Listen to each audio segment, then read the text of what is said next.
Apa yang sebenarnya terjadi di balik politik Indonesia? Indonesia adalah negara demokrasi terbesar ketiga dunia. Setiap 5 tahun sekali rakyat datang ke tempat pemungutan suara untuk menentukan masa depan bangsa.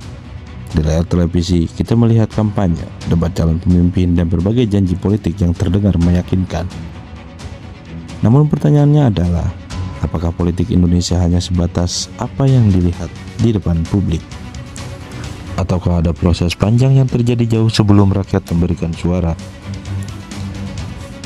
Di balik pidato-pidato megah, baliho yang memenuhi jalan, dan pemberitaan media yang setiap hari menghiasi layar ponsel kita, terdapat sebuah dunia yang jarang terlihat oleh masyarakat umum. Dunia tempat strategi disusun, tempat kepentingan bertemu, tempat keputusan-keputusan penting dibahas, dan tempat masa depan sebuah negara sering kali ditentukan. Dalam video ini kita akan membahas bagaimana politik Indonesia bekerja di balik layar.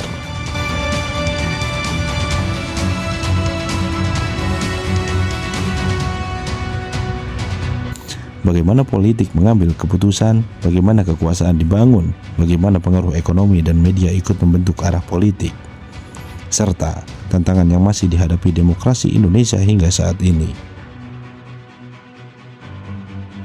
Pada dasarnya, politik adalah proses memperoleh, mempertahankan, dan menggunakan kekuasaan. Kekuasaan diperlukan untuk membuat kebijakan. Kebijakan diperlukan untuk mengatur negara. Namun dalam praktiknya, politik tidak sesederhana itu. Indonesia memiliki lebih dari 280 juta penduduk, ribuan pulau, ratusan suku, beragam agama dan budaya. Mengelola negara sebesar Indonesia tentu membutuhkan proses politik yang kompleks.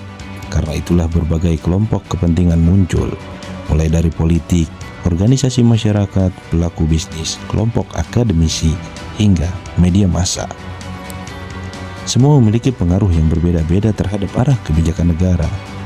Banyak masyarakat menganggap partai politik hanya aktif saat pemilu, padahal kenyataannya aktivitas partai berlangsung sepanjang waktu. Partai adalah kendaraan utama dalam sistem demokrasi Indonesia. Melalui partai politik, seseorang dapat maju menjadi anggota dewan, kepala daerah, bahkan presiden. Di balik layar, partai memiliki berbagai mekanisme internal. Ada rapat strategis, penyusunan program, pemetaan kekuatan politik, penggalangan dukungan, dan pembentukan koalisi. Seringkali keputusan penting tidak lahir dalam satu malam, melainkan melalui diskusi panjang yang melibatkan banyak pihak.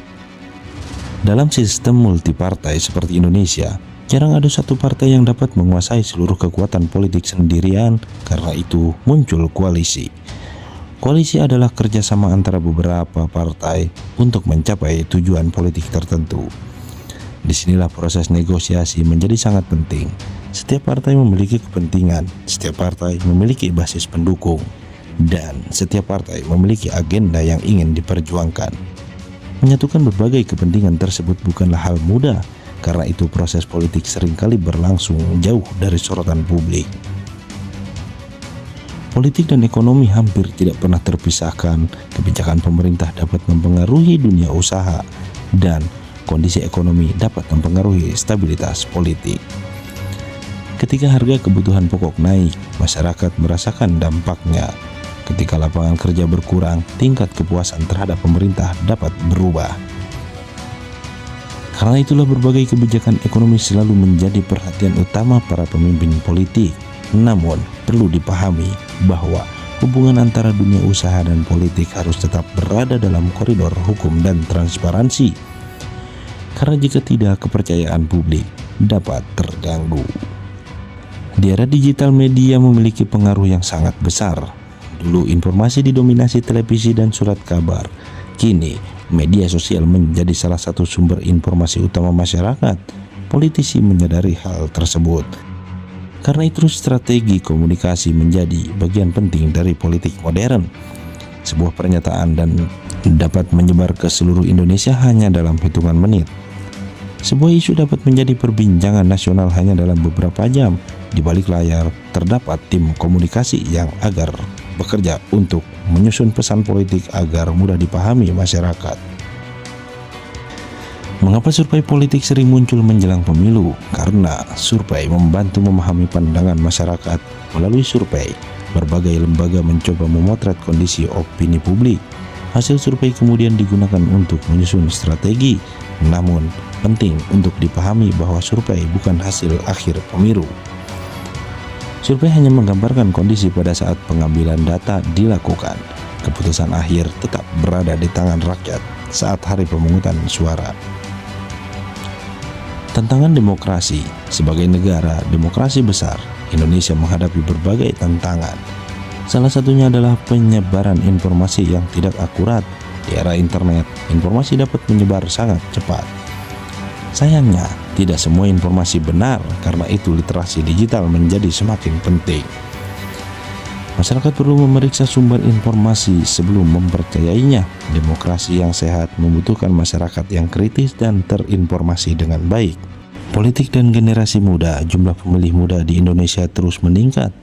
Ini membuat generasi muda memiliki pengaruh besar terhadap masa depan politik nasional. Berbeda dengan generasi sebelumnya, anak muda tumbuh di era internet.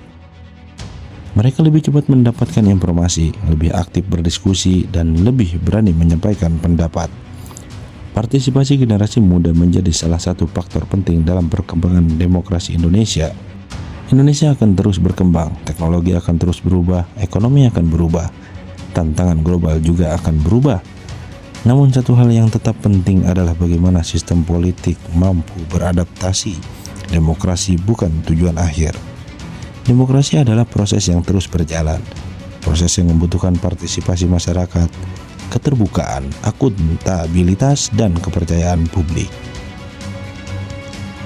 Apa yang sebenarnya terjadi di balik layar politik Indonesia? Jawabannya tidak sesederhana satu peristiwa atau satu kelompok tertentu.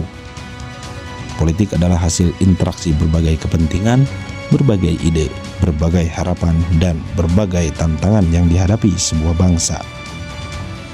Di balik setiap keputusan besar terdapat proses yang panjang. Di balik setiap kebijakan terdapat berbagai pertimbangan. Dan di balik setiap pemilu terdapat jutaan suara rakyat yang menentukan arah masa depan Indonesia. Karena pada akhirnya, kekuasaan boleh berada di tangan para pemimpin, tetapi legitimasi kekuasaan tetap berasal dari rakyat.